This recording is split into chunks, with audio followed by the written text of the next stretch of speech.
All about the census. So we hope we're going to show you some interesting things on the census and things maybe that you didn't know, or if you did know some things, maybe we'll clarify them. We'll start off, as always, with a little bit about the history of the census.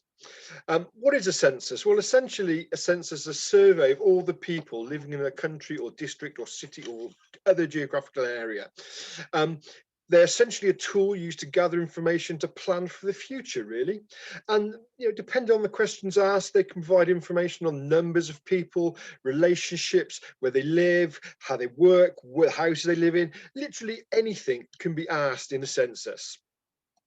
In the very early history, we know the Babylonians undertook the first censuses around about 3,800 BC. And we think these were used to allow their rulers to estimate how much food they needed to find their population, which is a critical thing to do, really. We know that the information was recorded on clay tiles. 3 examples survive in the British Museum, and the one of the picture here you can see, this one records the numbers of sheep in a flock somewhere. So you can see it's anything that can be asked, really, and recorded and will be later be used. Around about 2300 BC, we know the Egyptians used censuses to work out the scale of the labour force they would need to build their pyramids, which was obviously quite a large undertaking. And censuses subsequently took place in many other ancient civilizations, China, Persia, Greece, and India among them. And again, like most of these early censuses, the information here was mostly used for tax collecting and also for raising armies, which is quite important. We move on to probably the most famous census in the Bible, Luke chapter 2, verses 1 to 5. I'm sure we know it, we hear it every Christmas.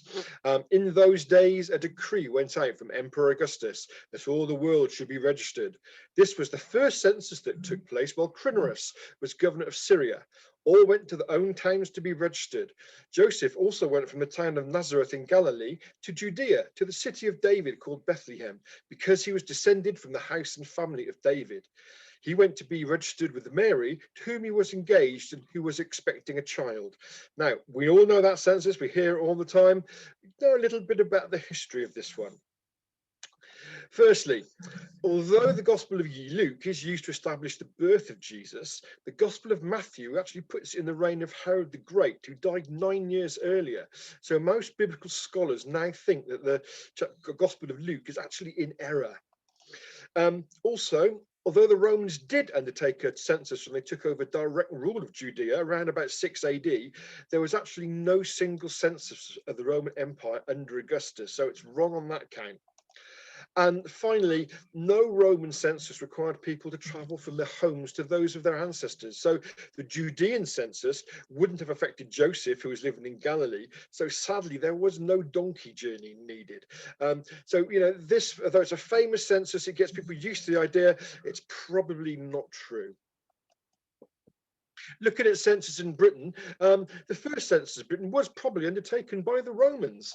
The word census is Roman in origin. It comes from the Latin word censea, which means to estimate. And censuses were actually vital to the administration of the Roman Empire, and they carried them out usually every 5 years, although that did vary at times. The Romans typically collected the following information: a person's name, their father's name or their patron or guardian's name, names of their any wives and children, and the property the person owned, usually in the following order: land, slaves, cattle, clothing, jewels, and carriages.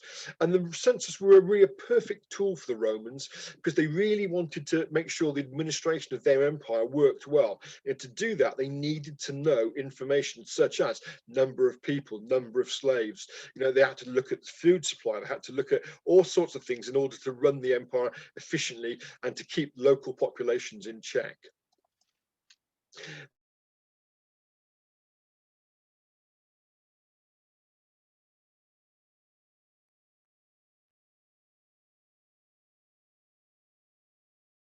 Find out all about the land in his new kingdom, who owned what, who else lived there, how much the land was worth, and therefore how much tax he could charge the landowners. Questions on it, quite a lot of them, included what a place was called, who owned it, how many men lived there, how many cows were there, and much more besides. And we've got a good example of that in this one here. This picture shows the census entry for Cheltenham in the Domesday Book. You can just make out in the top line there, it's got Chittingham, which is sort of got a line through it. That's actually an underline, not a crossing out. If you look at that, you can see, you can see lots of numbers. You can see X's kicking around and VIIs, etc. You can make out the odd word Malini's there in the middle, which means mill. We also know that these were heavily abbreviated. So when you actually take this entry and actually de-abbreviate it, enlarge it, you get this sort of information. Now that's quite a lot. The most thing I think is fascinating about this particular entry is the number of play teams. There are about 24 play teams there in Cheltenham, which is a lot of plays for what was at the time quite a small area. It's interesting that they had to pay £9, 5 shillings and 3,000 loaves of bread for the dogs in the time of King Edward, as King Edward the Confessor. And now it's reduced it. At that time, dogs mainly ate bread. But I think even if you think a loaf of bread was probably a lot smaller than it is today, that's an awful lot of grain that had to be grown just in Cheltenham to make those loaves. Moving on, we now get to called the 100 Rolls, commissioned by Edward I, the 100 Rolls, or the Rotuli Hundredium.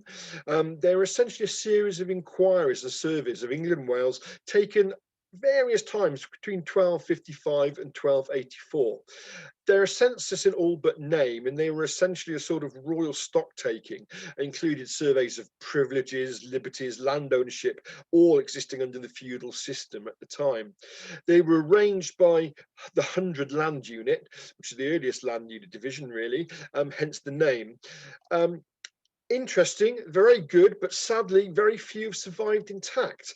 Where they do survive, they give us a far more detailed picture of rural society than Domesday Book, listing numbers of villeins, cottars, unfree peasants in manors, along with their obligations and their holdings, the land they held.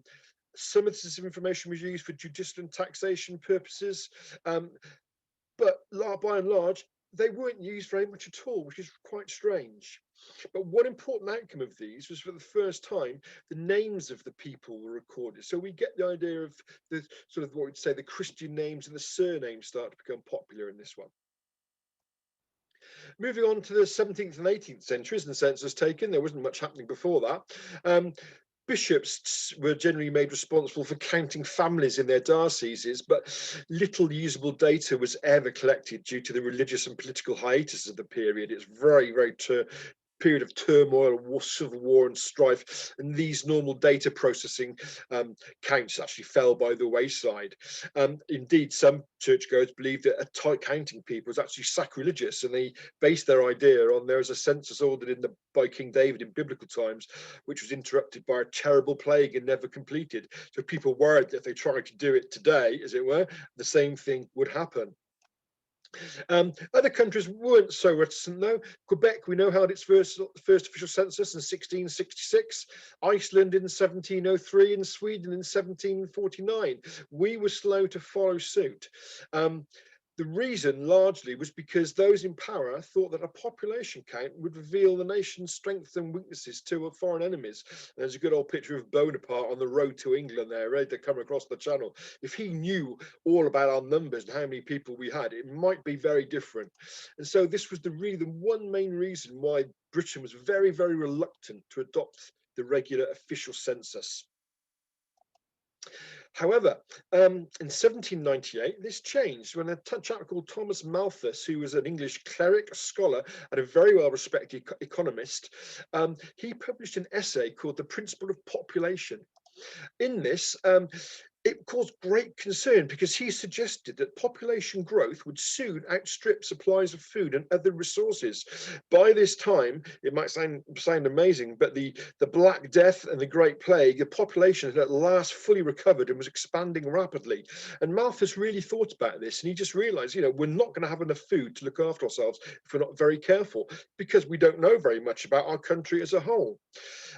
He argued that, if we were unable to support ourselves, we're going to be hit by famine, disease, and disasters, including, and this is the one that got the government in a big way, financial collapse. So it really opened the government's eyes to the situation.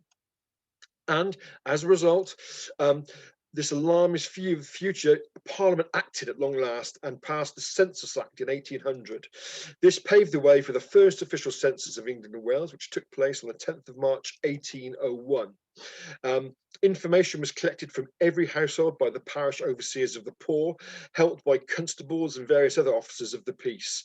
It revealed that the population was 8.9 million people living in 1.8 million houses. Very little personal data was actually collected in it, but it was a good start, you can say. Details recorded: number of inhabited and uninhabited houses, how many persons, and that kind of breakdown. So how many male and female, how many families, how many people are employed in agriculture, how many in trade, how many in manufacturing or handicrafts, and how many in neither. Also, how many baptisms and burials took place in the century from 1700 to 1800, including distinguishing males from females. Also, how many marriages in each year from 1754 to the end of 1800.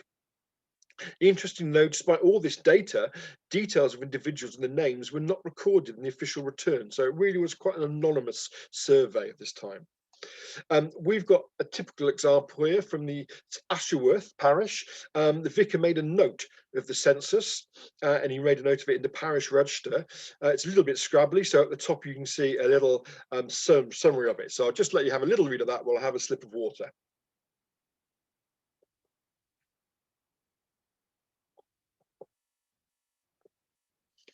So I think you can see that, you know, this was quite a useful thing. Sadly, there's very few parish registers recorded. This vicar was different, so it's nice we've got it. I don't think we've got any others at all in Gloucestershire. So since 1801, there's been a census every 10 years, except in 1941, which was because of World War II. The 1841 census is regarded as the first truly modern census, and it was organised by the Registrar General and the staff of the newly created General Register Office, which is, of course, the organisation that still exists today and creates all the birth certificates and marriage certificates and death certificates, etc. The system they used still forms the basis of census taking today. The information was largely processed by an army of clerks using pens and paper, so it took a long time, and it's not just the collecting, it was the data collation afterwards. As time passed, however, methods changed. In 1911, they first used punch cards with the mechanical sorting and counting machines. In 1961, computers were used for the very first time, and the census hopefully we all did about a week ago. It's virtually all online, and today it was all online, organised by the ONS, the Office for National Statistics. This gives you an idea of how important the census is, because now there is an office that gathers this sort of data specifically for governments to use. So let's have a look at how the census was taken. In every census year, enumerators would deliver a census form to each household. This year is an online one. At last census, I believe it was a paper one. So, you know, times will change. What it will be next time, we don't know. Heads of household are instructed to record everyone who slept in that dwelling on census night. The completed forms, which are then known as schedules, were collected a few days later by the enumerator, and very often they would just check the details were basically correct. From 1841 to 1901, the information in these schedules was then copied into enumeration books. Okay, once these had been completed, the schedules themselves were destroyed, although there are some rare survivals, so occasionally you'll find them, but they are quite rare. And today it's the enumeration books that you view online or on microfilm when you look at the census today. So places and routes. The enumerators were free to collect census returns in whatever way they wanted, although they did have to record the route that they took. This information was recorded at the start of each enumeration book, had a page all to itself. Some routes are fairly straightforward, but in rural areas, it might just say the whole of the parish of whatever. And you can see a couple of examples here. The top one is quite hard to read. The bottom one there, it says part of the civil parish of Bybury, including the villages of Bybury, the tithing of Ablington in the parish of Brybury, Kilkenny from farmhouse and cottages, and Newhouse farm, home and cottages, sorry. So it's a bit problematical sometimes with some of these. This is a more straightforward one from the parish of Alveston for the 1881 census, and it reads, all that part of the parish of Alveston, which lies on the eastern side of the Turnpike Road, extending from its junction with Alveston parish, near and including the residence of Lucy Clark at Rudgeway, to the termination of the parish, near and including the residence of Mr. Edward Luce of Gravesend, which is all well and good, but really you need to know where those people live to figure out where on the map they started and finished. Some routes are quite strange. This one is from the 1881 census, the village of Coley, and it's quite an odd one. It reads, all that part of the parish of Coley lying on the upper or easterly side of a line drawn in a straight direction, commencing at and including William Hill's Betworthy farmhouse, and from thence to the boundary of the parish at Froster. Quite a complicated one. You know, if you don't know where William Hill's, the Betworthy farmhouse is, you're not going to stand much chance of walking through this one. Look at the hierarchy of the census. There is a hierarchy. The returns were collected and collated, I should say, according to the registration district. These were divided into sub-districts and then into consecutive, what they call piece numbers for reference purposes. The piece numbers begin in London with piece number 1, and they roughly work south to north, followed by Wales, the Isle of Man, and the Channel Islands. It's very complicated. There are often hundreds of pieces within the county, and you can actually identify an individual census page by using this system. But it's as we'll see in a second, it's quite complicated, and now it's very rarely used. So this is a typical census form that you would see online or on a microfilm.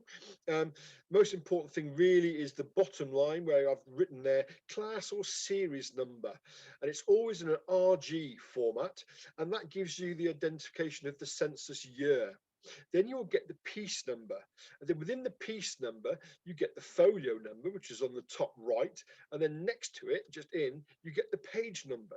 And so you can actually identify, for example, this page would be classed as RG11 stroke 2535 stroke 10, I think that, yeah, stroke 10, or I think it's 18 actually, sorry, stroke 18 stroke 1. So you can do it like that, but blimey, it's very hard to do.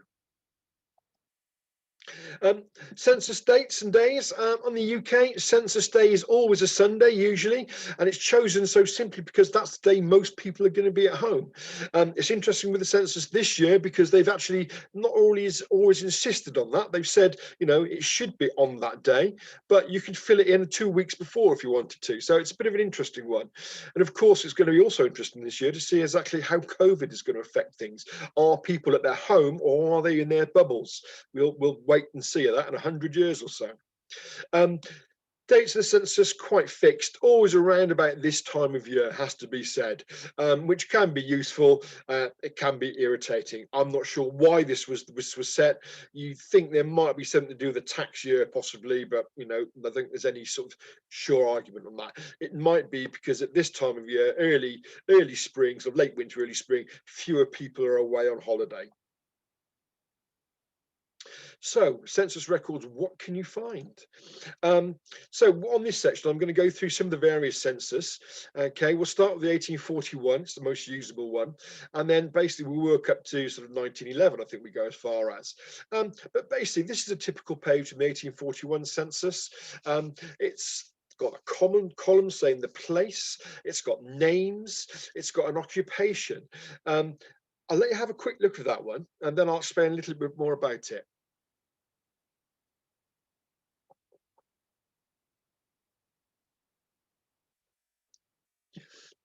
So as you've probably seen, first thing it gives you name and a surname, which is critical, obviously. Then it gives you an age. Now, they rounded down this to the nearest 5 years if the person was aged 15 or under. If they weren't, they tended to put the exact age. It gives you the sex, gives you the occupation, and then it gives you whether they were born in this country or where they were enumerated in. Was it England, or was it Scotland, Ireland, or P for foreign parts, which could be anywhere really. So that's your basic one. Again, it's quite useful, not as useful as they did become, as we'll see in the next one. So the 1851 and 1861 census had the same information as the 1841 census, but it included some extra information. So you get the name of the street or the place of the road and the house number or name. You get the relationship of the person enumerated to the head of the family, so usually wife, daughter, son, etc. Gives you their marital status, and then it gives you a place of birth. If that is outside England or Wales, it might just say the country, and that's a very, very useful thing if you are doing family history. And then it also gives you a column, which is again really not particularly correct today, but it tells you to put down whether person was a blind or deaf or an idiot. This column was also used for other things, as we'll see. 1871 and 1881 census, same as the 1851 and 1861, except now the last column, they've altered it to be blind, deaf and dumb, imbecile or idiot or lunatic. Again, not what terms we'd use today, but that's how they did it. And you can see in this particular example, this is from the 1881 census for Arlingham, that Sarah Barnes, who's in the middle there of the page, age 44, she was deaf. So, it gives you a little bit more information. The end column was also used for recording other disabilities. And again, this is an example from the 1881 census for Longney, and it records that William Gower here, who was 18, was a cripple. It doesn't give us how or why, and we'll probably never find out. Moving on, 1891 and the 1901 censuses. Again, same as the earlier censuses, except now there's even more information. It gives you an employment column, whether they are an employer, employed, or neither employer nor employed. They decided the next census, 1901, that wasn't quite right. Let's add a little bit in there. So they changed it to employer, worker, or owner count. And they added a new column if you were working at home and the language spoken. So again, useful information if you're doing family history, family research around this time. Workhouse records, they had special enumeration books for workhouses, barracks, so military barracks and hospitals from 1851. The results are usually recorded in the usual returns, so they are there, but they actually had a special book. And you can see example, this is the one for Gloucester. There's they just simply put in the occupation, relationship, pauper, and then they give a little bit of information there. Prisons, on the other hand, they didn't get separate books. They appear to have been lumped in with the main series. Again, this is the 1881 census for Gloucester Prison or Gloucester Jail. And you can see, basically they are just all listed in there. Again, one of the things you'll see that we'll look at later on is why are the reasons for all these scribbles and marks across it, which can be quite irritating because often they're right on top of what you're trying to look for. A quick word about vessels. If you're at sea, special schedules for vessels were introduced in 1851, although none actually survive. So in practice, it's the 1861 census where you'll first get these returns. However, they are far from complete, simply due to the problems of collecting books from ships, and a lot of the ships never made it because they sank halfway home, etc., etc. But they are often always there from 1861 onwards, definitely Royal Navy and merchant ships, and they're usually listed at the end of the series, end of the returns. It can be quite awkward to use these, that admittedly, and you obviously need to know ship. And if you've got 5 ships called, the Betty, it can be difficult to figure out which one you want to look at. So comments and abbreviations on census ones, fairly straightforward. I'll let you have a read of this slide while I have a slip of water.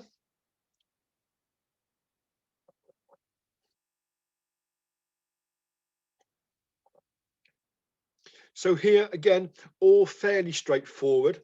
The ones where you have to sometimes be a little bit careful of is where it's a servant. Some census just put servant, they sometimes put G-serve or serve. Sometimes they qualify them, whether they're a domestic servant, household servant, kitchen servant, etc. The other one that can be variable usually is the boarder and lodger. That's someone who reside in the household but not a relative or a servant, and the terms are used interchangeably. And the last thing I should have said actually here on this one is look out for sons and daughter-in-laws. They can be stepchild children as well as husband or wife of the head's own children, so they can be a bit complicated there as well. Condition, pretty simple. Mar or M meant married. Un or U meant unmarried, although this was replaced by an S for single from 1891 onwards. And then you have wid, W or widow, again, straightforward.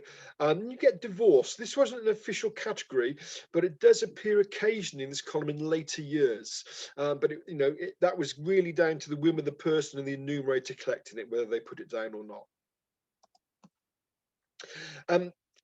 Rank, professional, occupation, arguably the most interesting column, I always think. It has the person's occupation usually, and these can be very, very interesting. The classic one we all probably heard about is the ag lab, the agricultural labourer, but there are lots and lots of others, and you can find some really nice occupations in this one, has to be said. On this example, on this sheet, for example, you've got a paper manufacturer, you've got a vicar, you've got a vicar's wife. The annuitant is an interesting one. That's somebody who lived on income from investments, so it's good. And you've also on this one, on the sort of third line from the bottom, got a fisherman there as well. So you do get lots of ones. You do occasionally get pensioner mentioned. Usually it meant an army pensioner because they generally identify other types, such as a Greenwich pensioner who was Navy, a police pensioner, etc. Old age pensions were introduced in 1908, so the old age pensioner appears for the first time in 1911. Markings in the census records. Where do we start? Most of the census records have all sorts of various marks and slashes on them, usually right on top of the word you're trying to figure out, and they can be really annoying and irritating. A little bit about these. A lot of them seem to have been made by workers in the process of compiling, collating statistics, although technically the enumerator was supposed to draw a single diagonal line after the last name in a family or household and a double diagonal line after the last name in a building or housing unit. It is very, very erratic though, and sometimes you just can't figure it out. I've got the next slide. We've got one here. This is sort of close to what it's supposed to be. So if you look at Dideswell Rectory on the left-hand side there, you've got the actual Cotswold Rogers there, I should say, I get it right.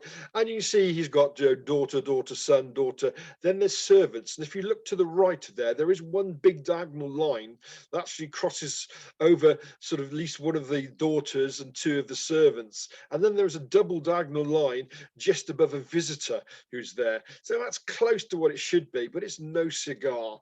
So again, I think you have to take all these slashes and crosses with a pinch of salt, or at least do look at a lot of census and you'll get your own feel as to how they work. So what can't you find?